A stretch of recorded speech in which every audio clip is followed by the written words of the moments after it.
wasn't cod, you donkey. It was halibut. Rare fucking spotted halibut.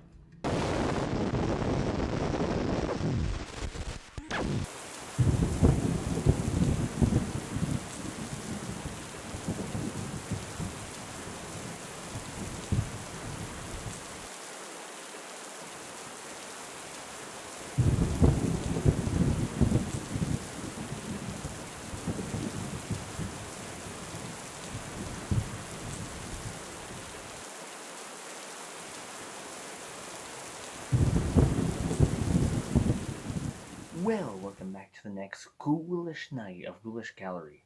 Today we're going to be taking a look at a movie that I actually watched last year that I really got into, that I really thought today should get a better look. And that movie is the Searchlight film, The Menu.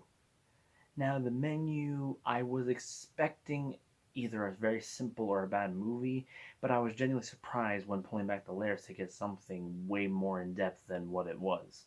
The movie ends up being commentary on so many things and ends up making you think more on life as a whole from the perspective of a chef. A chef may be crazy and with certain lines feels inspired by Gordon Ramsay at certain times, when he literally makes fun of somebody once for not knowing the difference between cod and halibut. But with all that in mind, it ends up taking a deeper look at it. What does it matter? It matters to the halibut, Mrs. Leebrand, and to the artist whose work turns to shit inside your gut. I've allowed my work to reach the price point where only the class of people in this room can access it. And I've been fooled in trying to satisfy people who can never be satisfied. Starting with her. But that's our culture, isn't it? The movie is about a famous, well-renowned chef who owns a place so exclusive it literally is its own island that you have to literally book way, way in advance just to get there. As you get a ride to his island to have a purely done experience that's like a showing, a museum, and a meal all in one, where only the top of the top most expensive could go. A ton of people go there, as this time him and his staff end up planning a different night. They end up spending all the dishes to teach a lesson or a moral, and end up instead making it about self-reflection on life and how disgusting human beings are under our skin and nature. I especially love the scene when the first dish is literally just the dip that goes with bread, but not the bread. As he says his own words, bread is a food of the poor, and none of you are poor, right? So you shouldn't complain. Really cool lines like that, until a wrench gets thrown in where a regular person who's poor doesn't have much like him that was invited as a guest ends up turning things a bit off in his plans, like some horror movies do. It ends up going from a commentary on people taking food for granted, where he even attacks this old rich couple for not even caring or knowing anything about the food he's explained countless times. How over the years you end up having your vision faded and blurred just to instead just have stuff made that people don't even have a second look at or care about what you create anymore, even though you try your hardest in it. And talks about the biggest comment close to the end of the movie.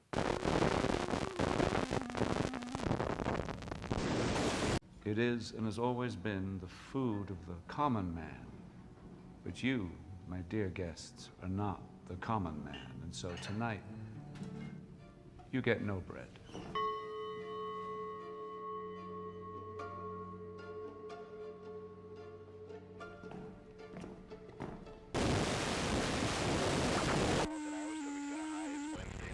He later ends up going into themes about how you start off simple, doing small things, things you love, just for loved ones, family, and poor people like yourself around you.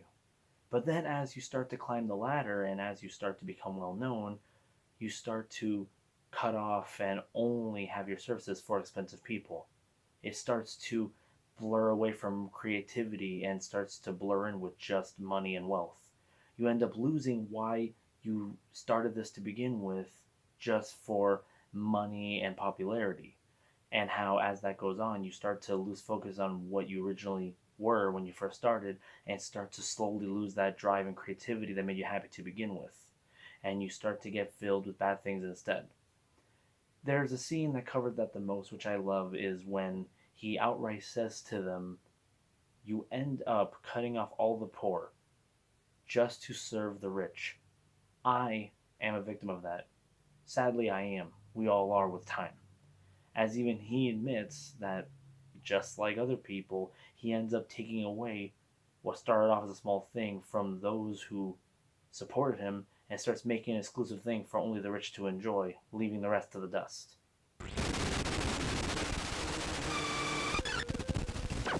I'm fine. Just let my wife go. My loyal regulars. How many times have you eaten here in the last 5 years? I don't know, 6 or 7. I think it's more than that, Dick. 11. 11 times. Most people consider themselves blessed if they eat here only once. Mr. Liebrand, kindly name one dish you ate the last time you were here.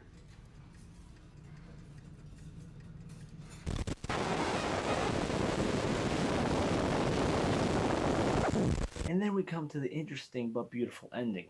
It ends on this potent note where from clues we were dropped in here and there as to pictures of this chef starting off as just a simple fry cook in a local place and him cooking these simple dishes, and you get to see little photographs and awards and slowly making his way up as he starts to label how none of this was worth it in the end.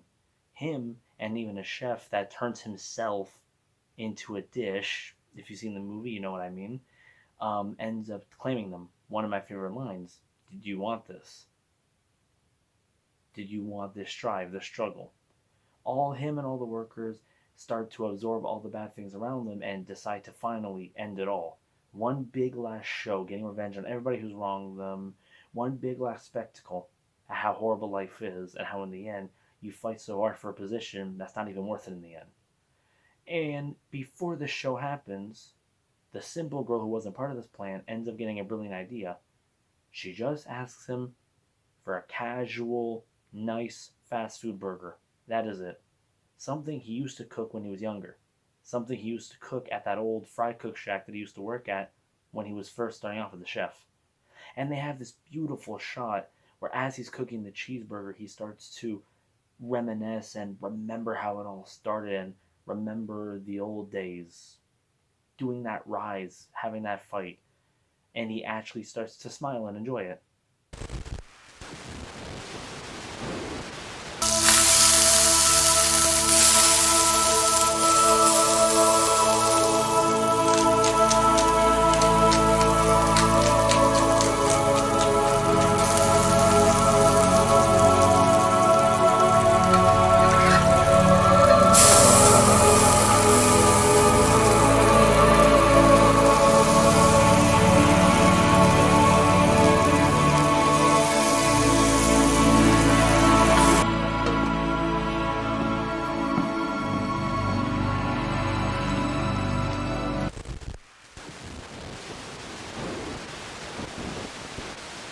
That nostalgia comes back to him and it starts to make him realize what he lost. And due to this, he just lets her go. Just lets her, when she says she can't finish the food anymore and if I can have it to go, just goes, "Sure, have it to go, get out of here." As a thank you to this person that reminded him what all this was about to begin with. For a person that finally gave him that happiness of creativity one last time, he lets her go. As he finishes off with the beautiful creme de la creme s'more classic, finishing off with his own words of food that is comforting yet also simple. Something that we did all the time on camping trips and at home just for fun, that always will be something simple we will always do by the fire. So that's what I had to think about this movie. Out of all films, it did genuinely shock me. It was so well done. It was beautiful. It was beyond what I was expecting. I was expecting some movie from today, actors from today, typical, not even trying schlock. But I ended up getting an actual profound, beautiful message. I always wonder while watching it, the guy who made this, what was his thought while making it? What was the process of the creative himself who made the movie? I like to think that sometimes. Instead of getting some schlock, you end up getting a profoundly well thought out horror film with comedy mixed in. they don't hide the fact that it is a dark comedy with many funny scenes.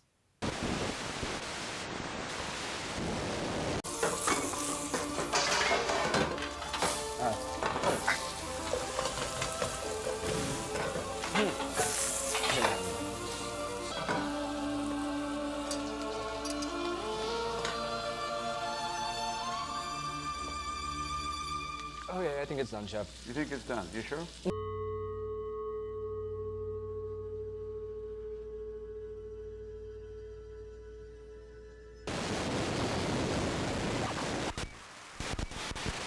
But anyways, I'm probably boring you more than I am spooking you in this particular episode of Ghoulish Gallery.